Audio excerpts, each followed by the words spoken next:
하나님 세상을 주님의 이름으로 사랑하고 축복합니다. 예배를 받으시네. 나는 주님 앞에 참된 예배자로 살아가기를 원해요.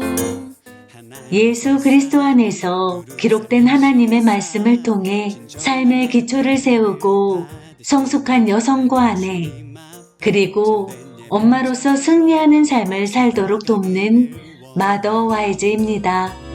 주님이 기뻐 받으시는 예배, 내 맘과 정성을 다해 드리는 예배, 또 말로만 사랑 고백지 않고 내 삶으로 사랑을 나누는 예배.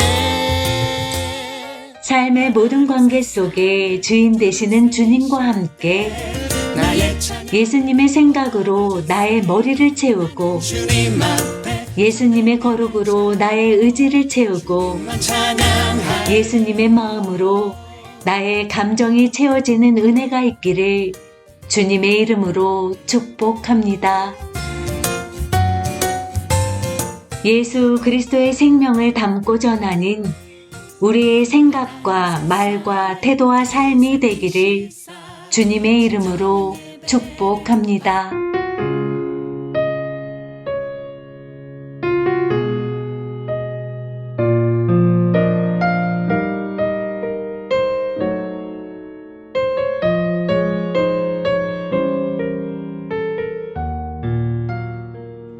남자와 여자가 하나 되는 결혼은 두 사람의 기쁨이기도 하지만 그리스도와 신부인 교회와의 관계를 보여줍니다. 갈빗대로 만들어진 여자는 남편의 마음을 지켜주는 역할을 합니다. 세상의 맹렬한 공격에서 언약의 배우자를 보호하고 그의 마음을 지켜줍니다. 아내는 남편을 위해 열심히 기도하며 하나님이 그의 인생을 통해 계획하신 일을 이루시도록 남편을 맡겨드려야 합니다. 하나님 말씀대로 살지 않는 남편일지라도 자신의 권위 아래 자발적으로 들어오는 아내의 경건한 행동을 보며 구원의 길로 들어설 수 있습니다. 아내는 교회가 그리스도께 복종하듯 남편에게 복종해야 합니다.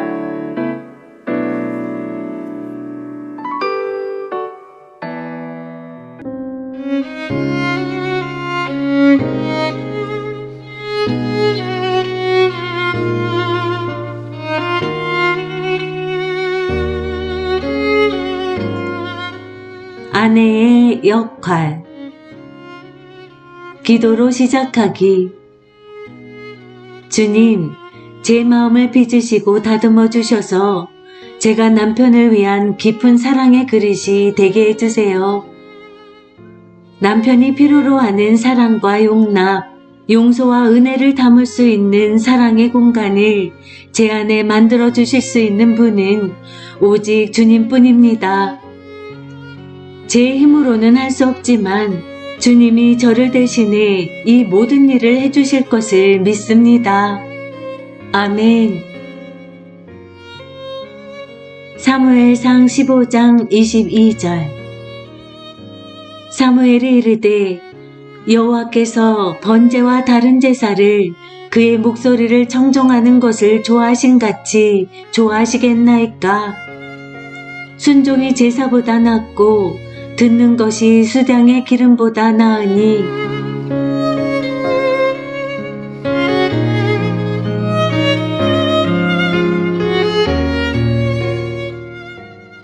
깊은 잠. 창세기 2장 21절에서 22절을 읽으라. 여호와 하나님이 아담을 깊이 잠들게 하시니 잠들매 그가 그 갈빗대 하나를 취하고 살로 대신 채우고 여호와 하나님이 아담에게서 취한 그 갈빗대로 여자를 만드시고 그를 아담에게로 이끌어 오시니.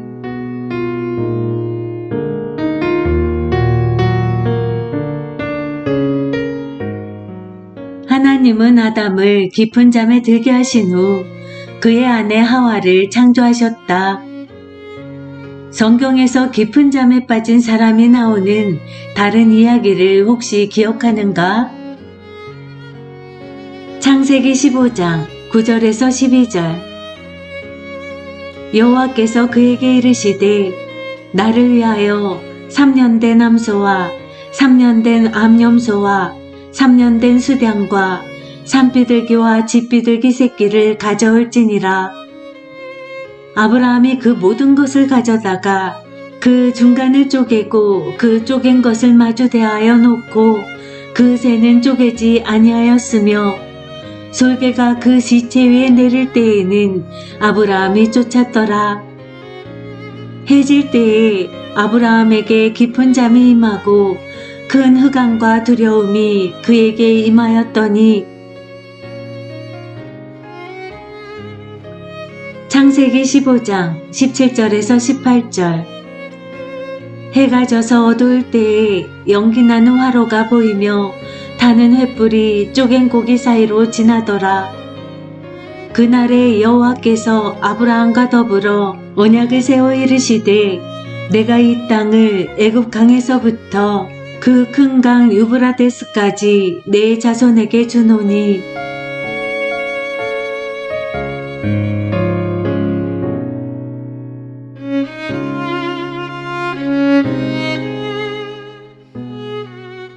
이번 주 언약에 대한 공부를 통해 언약의 여러 증거에 대해 익숙해졌을 것이다. 피 흘림이라는 언약의 5번째 단계에서 짐승의 살과 피가 양쪽으로 나뉜 가운데로 연기나는 화로와 타오르는 횃불이 지나간 것을 눈여겨보았는가? 횃불과 화로로 상징되는 하나님이 직접 아브라함과 언약을 맺으시고 피의 통로 가운데로 지나가셨다. 이제 창세기 2장 21절을 다시 보자. 언약을 맺은 증거들이 보이는가? 성경에서 최초의 피 흘림은 하나님이 아담의 살을 여시고 그 유명한 갈비뼈 하나를 취하신 이 사건이다. 하나님이 하와를 만드시기 위해 아담의 갈비뼈를 꺼내는 과정에서 그 뼈가 아담의 살 사이를 통과했을 것이다. 이러한 아담과 하와의 언약식을 통해 하와가 탄생했다. 첫 아담은 자기 신부의 탄생을 위해 피를 흘렸다. 둘째 아담이신 예수님은 그분의 신부인 교회의 탄생을 위해 피를 흘리셨다. 신부의 탄생을 위해 두 번째 아담의 옆구리는 창에 찔렸다. 이 사건의 놀라운 의미를 알겠는가? 남자에게는 돕는 배필이 필요했다. 하나님은 그 남자의 몸에서 그의 배필을 꺼내셨다. 한 몸으로 시작했기 때문에 그들은 원래 하나다. 그들은 하나에서 나온 두 부분이다. 마태복음 19장 6절. 그러므로 하나님이 짝지어 주신 것을 사람이 나누지 못할지니라. 하나님이 여자를 창조하신 것은 거룩한 목적을 지닌 거룩한 사건이었다. 언약적 배경에서 여자가 창조되었기 때문에 남자가 여자와 온전히 하나 되었을 때 그것은 두 사람의 기쁨이기도 하지만 그들의 결혼 생활을 통해 신부인 교회를 향한 하나님의 사랑을 알리려는 목적도 있다. 남자 혼자서는 신부를 향한 신랑의 사랑이나 자녀를 사랑하는 아버지의 마음을 알 수 없다. 또한 가정을 이루기 위해 집을 짓는 마음을 알 수도 없을 것이다. 여자가 그의 삶으로 들어올 때 남자는 비로소 하나님이 주신 이 모든 선물을 경험할 수 있다. 이제 남자는 자녀를 향한 하늘 아버지의 소망, 신부를 향한 성자 예수님의 마음, 성전에 거하시고자 하는 성령님의 필요를 이해하게 되었을 것이다.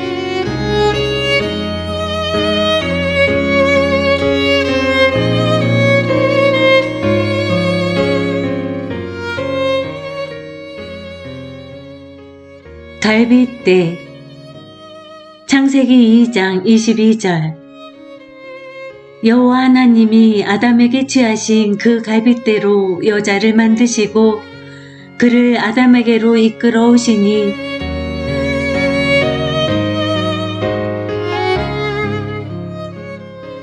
성경에서 여호와 하나님이 그 갈빗대로 여자를 만드시고 라고 하신 말씀을 자세히 보자. 성경은 하나님이 갈빗대로 여자를 만드실 때 갈빗대가 그저 여자 몸의 일부가 되었다고 말하지 않는다. 여자가 곧 갈빗대라고 말씀하신다. 갈빗대는 무엇인가? 갈빗대가 하는 일은 무엇인가? 갈빗대는 심장을 보호하는 역할을 한다. 외부의 공격에서 상처받기 쉬운 심장과 폐를 보호하는 몸의 주요 방어기관이다. 아내가 하는 일은 무엇인가? 남편의 마음을 지켜주는 일을 한다. 아내는 남편의 약점과 취약한 부분이 어디인지 잘 알고 있다. 아내는 남편이 어디에서 무너지고 상처받는지 안다. 세상의 맹렬한 공격에서 언약의 배우자를 보호한다. 그의 마음을 지켜준다. 잠언 31장 10절에서 11절.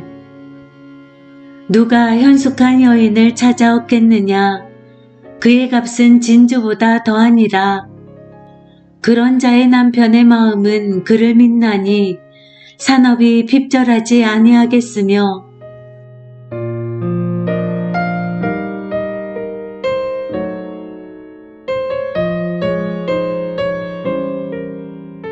잠언 31장의 여인은 남편의 마음을 보호해준다.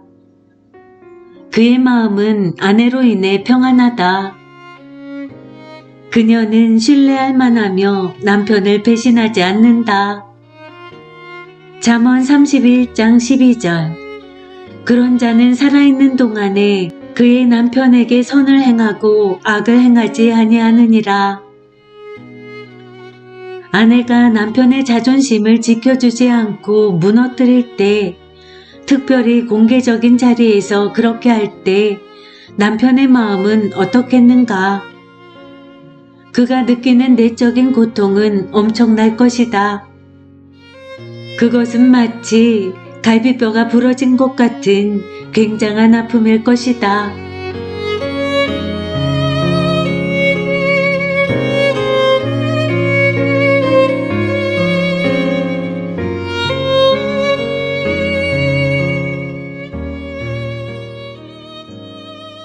보호하는 역할. 그러나 남편이 우리가 바라는 든든한 남편이 아닐 때 우리는 어떻게 하는가? 남편의 약한 부분을 볼 때 자꾸 그를 무시하고 싶어진다.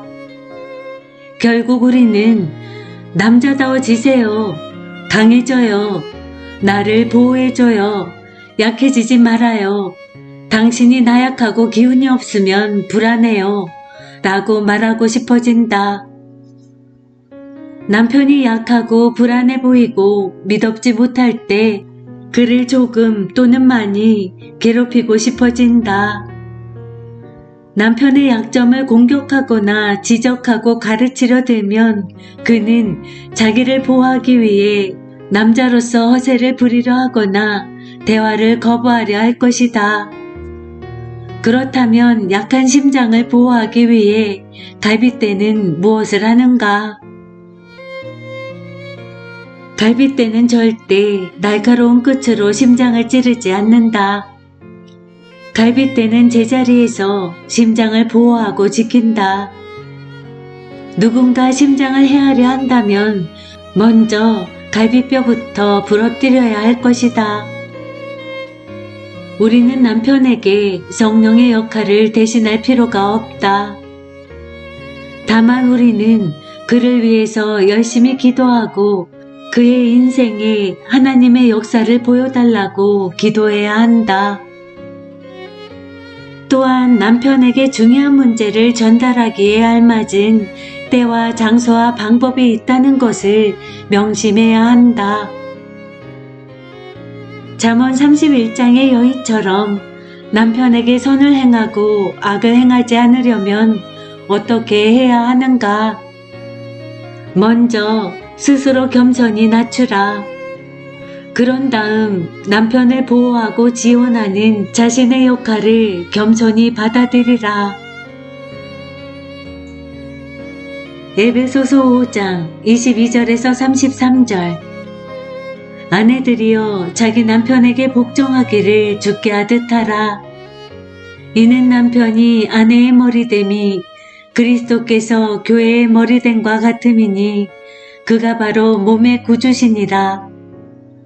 그러므로 교회가 그리스도에게 하듯 아내들도 범사에 자기 남편에게 복종할지니라. 남편들아, 아내 사랑하기를 그리스도께서 교회를 사랑하시고 그 교회를 위하여 자신을 주신같이 하라. 이는 곧 물로 씻어 말씀으로 깨끗하게 하사 거룩하게 하시고 자기 앞에 영광스러운 교회로 세우사 티나 주름 잡힌 것이나 이런 것들이 없이 거룩하고 흠이 없게 하려 하심이라. 이와 같이 남편들도 자기 아내 사랑하기를 자기 자신같이 할지니 자기 아내를 사랑하는 자는 자기를 사랑하는 것이라. 누구든지 언제나 자기 육체를 미워하지 않고 오직 양육하여 보호하기를 그리스도께서 교회에게 함과 같이 하나니 우리는 그의 몸의 지체임이라. 그러므로 사람이 부모를 떠나 그의 아내와 합하여 그 둘이 한 육체가 될지니 이 비밀이 크도다. 나는 그리스도와 교회에 대하여 말하노라. 그러나 너희도 각각 자기의 아내 사랑하기를 자신같이 하고 아내도 자기 남편을 존경하라. 골로새서 3장 18절. 아내들아 남편에게 복종하라. 이는 주 안에서 마땅하니라. 베드로전서 3장 1절에서 6절. 아내들아 이와 같이 자기 남편에게 순종하라. 이는 혹 말씀을 순종하지 않는 자라도 말로 말미암지 않고 그 아내의 행실로 말미암아 구원을 받게 하려 함이니 너희의 두려워하며 정결한 행실을 봄이라. 너희의 단장은 머리를 꾸미고 금을 차고 아름다운 옷을 입는 외모로 하지 말고 오직 마음에 숨은 사람을 온유하고 안정한 심령에 썩지 아니할 것으로 하라. 이는 하나님 앞에 값진 것이니라. 전에 하나님께 소망을 두었던 거룩한 부녀들도 이와 같이 자기 남편에게 순종함으로 자기를 단장하였나니 사라가 아브라함을 주라 칭하여 순종한 것 같이 너희는 선을 행하고 아무 두려운 일에도 놀라지 아니하면 그의 딸이 된 것이니라.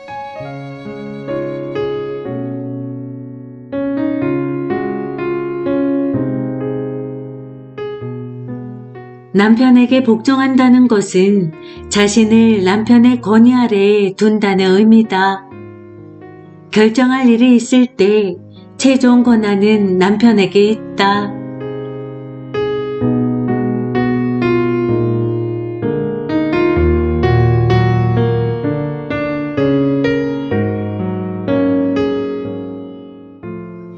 말하지 않고도 구원받게 하는 법.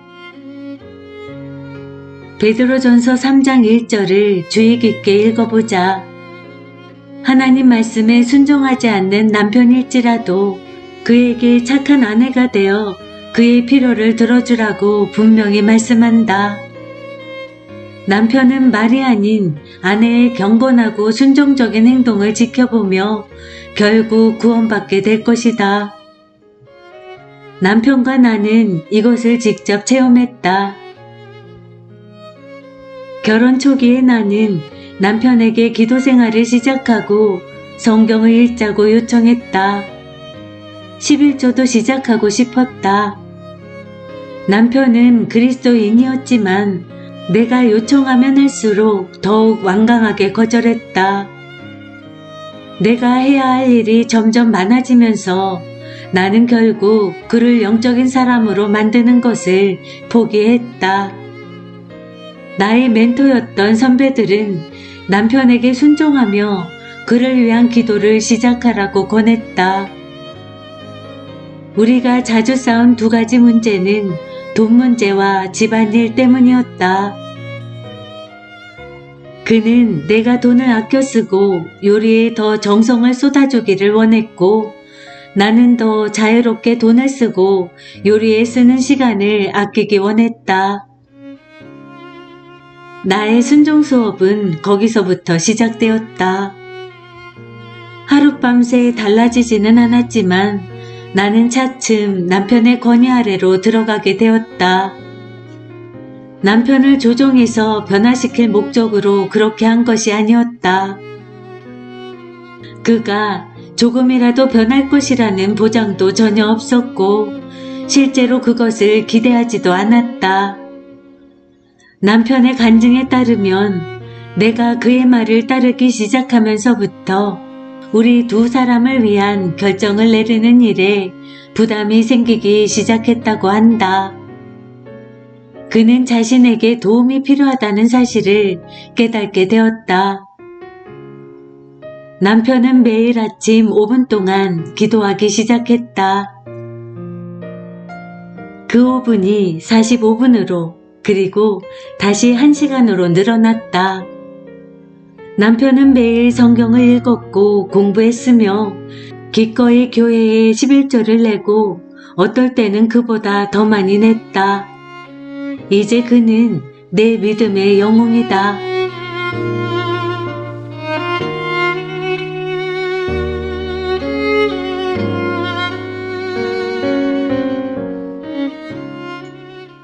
왜 복종하는가? 남편에게 복종해야 할 첫 번째 이유는 하나님이 명령하셨기 때문이라는 사실을 성경을 통해 확인했을 것이다. 이 교재의 처음 몇 과를 복습하는 시간을 가져보라.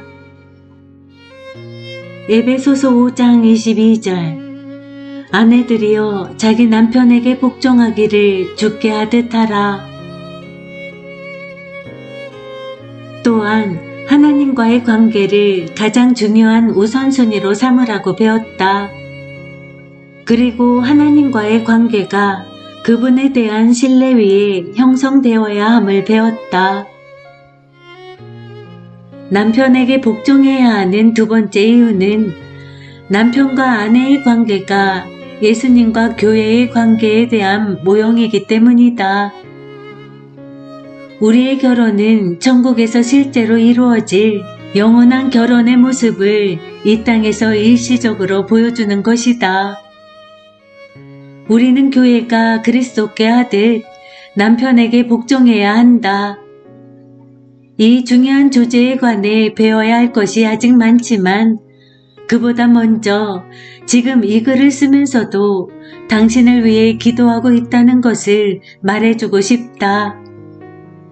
나는 당신을 안아주며 이렇게 말하고 싶다. 아직 잘하지 못해도 괜찮아요. 하나님을 신뢰하세요. 그분이 남편에게 복종하라고 말씀하시는 것은 당신을 사랑하시고 당신을 지으신 고귀한 목적을 당신의 삶에서 이루기 원하시기 때문이랍니다.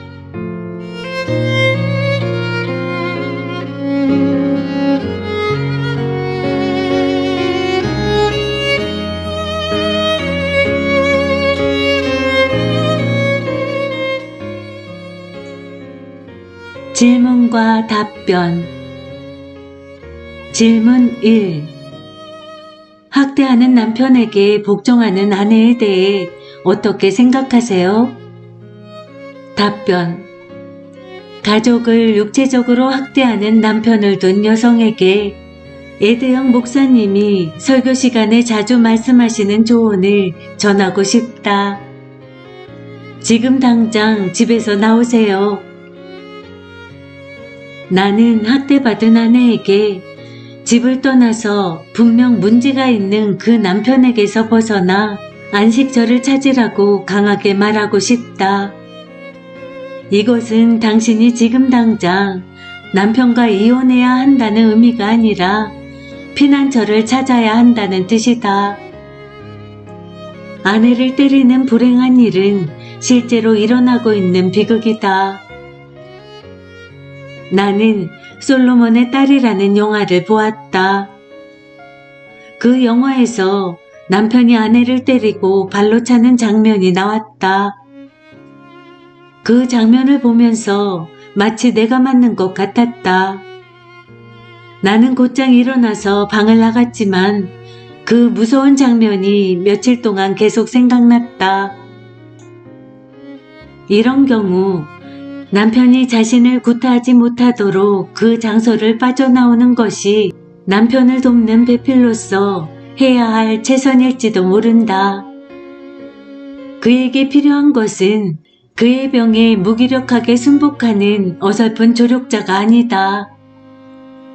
그는 감정적으로 건강한 아내, 즉 남편과 확고한 경계선을 긋고 하나님이 그를 치료해 주시고 구원해 주시길 기도할 수 있는 아내가 필요하다.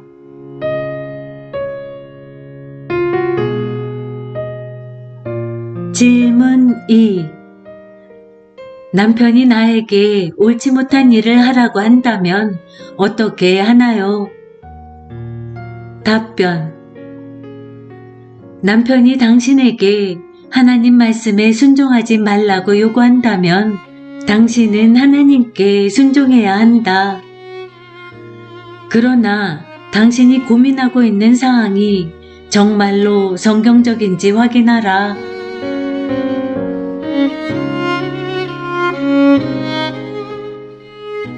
질문 3. 남편이 그리스도인이 아니라면 어떻게 해야 하죠? 그래도 남편에게 복종해야 하나요? 답변.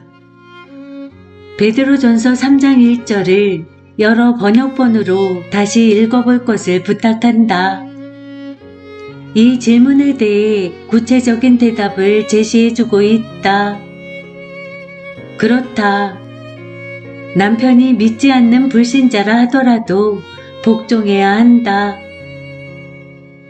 하나님이 그분의 뜻을 이루시기 위해 남편의 권위에 복종하는 아내를 통해 역사하실 것이다. 이 말씀은 아내가 남편에게 복종하면 그가 구원을 받을 거라고 보장하지는 않는다. 그러나 남편에게 복종하는 것이 그를 하나님께로 이끌 수 있는 방법 가운데 하나라고 말한다. 다음 말씀을 잘 살펴보라. 베드로전서 3장 2절. 너희의 두려워하며 정결한 행실을 봄이라. 당신은 그리스도인인데 남편은 아니라면 분명히 남편은 당신을 지켜보고 있다.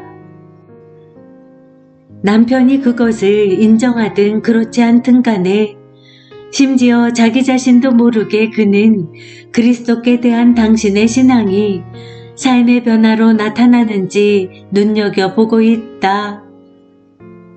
남편에게 복종하는 여성은 매우 사랑스럽다. 그는 당신에게 뭔가 다른 것이 있다는 것을 알 것이다.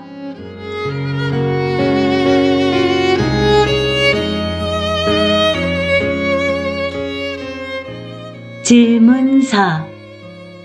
남편이 가장으로서의 역할을 하지 않으면 어떻게 해야 하나요? 답변. 가장 역할을 맡으려 하지 않는 남편 때문에 괴로운 여성들에게 나는 남편 뒤에 서세요 라고 조언한다. 남편이 물러서 벽에 기대려 하면 남편의 뒤로 비집고 들어가라. 앞으로 나서지 않겠다고 분명히 말하라. 결정할 일이 있으면 남편이 하도록 기다리라. 그가 원하는 것을 묻고 그를 따르라. 아주 하찮고 사소한 일이라도 남편이 당신에게 부탁하는 일에 순종하라. 두 사람은 곧 요령을 터득하고 익숙해질 것이다. 가정의 질서가 제대로 세워질 때 얼마나 큰 축복을 누리는지 알면 놀랄 수밖에 없다. 최근 대중매체는 남자들의 가치를 떨어뜨리고 그들을 나약하거나 아니면 단순한 바보로 표현하는 경향이 있다. 나는 그것이 가정의 현실을 반영할 뿐만 아니라 하나님이 가정을 이끌라고 주신 권리를 남자들에게 포기하라고 세뇌함으로써 가정에 영향을 미치고 있다고 생각한다. 당신이 남편에게 복종하면 남편은 더욱 강한 남자가 될 것이다. 하나님이 그에게 부여하신 역할을 감당할 수 있게 되는 것이다. 남편에게 복종할 때 나타나는 또 다른 이점은 남편이 더욱 매력적으로 보이고 당신도 남편에게 더욱 매력적으로 보이리라는 것이다. 하나님은 가정의 질서를 세우실 때 이 점을 알고 계셨다.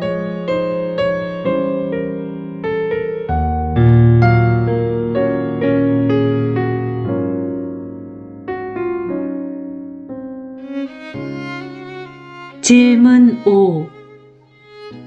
남편에게 복종하면 결혼이 이혼으로 끝나지 않을 거라는 보장이 있나요? 답변. 성경이 말씀하는 모범을 따르면 대부분의 결혼은 견실해진다. 특히 두 사람 모두 그리스도인으로 각자 결혼 생활에서 자신이 결단해야 하는 부분을 충실히 따를 때 더욱 그러하다. 그러나 당신이 남편의 뜻에 복종하기로 결심하더라도 남편은 결혼 서약을 저버릴지도 모른다. 이렇게 말하는 것이 가슴 아프지만 그것은 사실이다. 그러나 당신은 결혼 생활에서 하나님과 그분의 말씀에 순종하겠다고 한 당신의 서약 부분만 책임지면 된다. 당신이 남편에게 복종하기로 결정했다면 당신의 양심은 순전하다. 주 예수 그리스도가 당신에게 천국의 신랑이 되신다. 이 땅의 남편은 결혼 서약을 잊을지 모르지만 천국의 신랑은 절대 잊지 않을 것이다. 고린도전서 11장 7절에서 11절.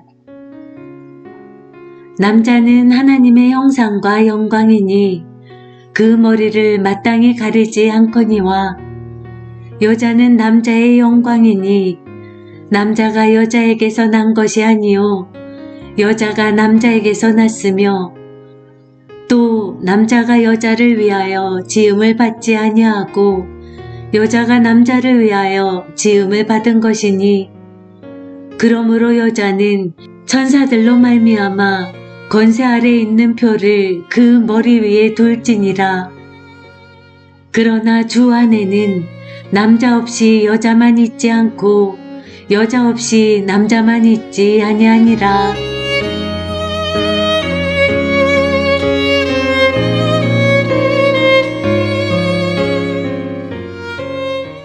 우리는 남편의 동반자가 되어야 한다.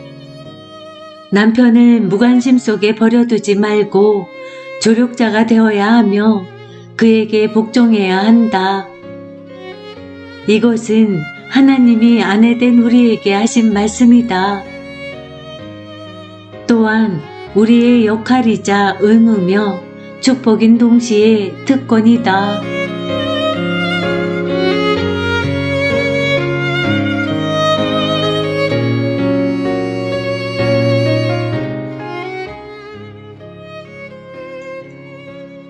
기도로 마치기. 주님, 제가 남편에게 자발적으로 복종할 수 있도록 제 마음속에 역사해 주세요. 남편의 뜻을 거역하고 싶은 마음을 변화시켜 주시고 제 안에 섬기는 영을 부어주세요. 남편의 인생에 저의 인생을 맞추기 원합니다. 주님, 지금 이 순간 주님이 필요합니다. 주님의 말씀을 통해 결혼 생활에서 제 역할이 무엇인지 진심으로 배우고 싶지만 이미 저는 결혼 생활에서 너무 많은 실수를 저질러 때로는 포기하고 싶은 마음이 듭니다. 오늘도 저를 이끄시고 진리로 인도해 주세요. 제 결혼 생활에 주님의 빛을 비추어 주시고 저희 부부가 온전하고 건강한 관계로 회복되는 길을 보여주세요. 저는 배우고 싶습니다. 주여, 지금 순종할 수 있는 은혜를 주세요. 거룩하시고 위대하신 예수님의 이름으로 기도합니다. 아멘.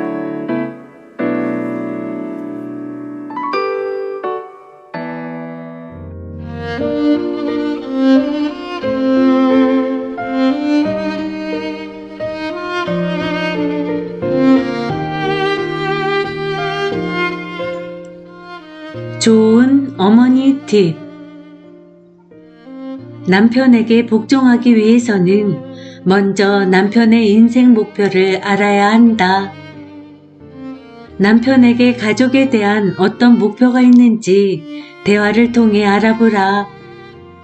남편이 없는 경우라면 하늘의 신랑 되신 예수님께 기도로 말씀을 구하라. 아래 질문들을 남편에게 물어보라. 1. 우리 아이들을 향한 당신의 목표는 무엇인가요? 아이들에 대한 신앙, 교육, 그리고 진로에 대한 바람이 있나요? 2. 우리 가족의 재정 목표는 무엇인가요? 저축, 빚, 청산, 나눔과 기부, 노후 문제에 대한 당신의 생각을 알고 싶어요. 3. 당신이 생각하는 우리 결혼 생활의 목표는 무엇인가요? 영적인 목표, 부부관계, 여가 생활에 대한 당신의 목표를 말해주세요.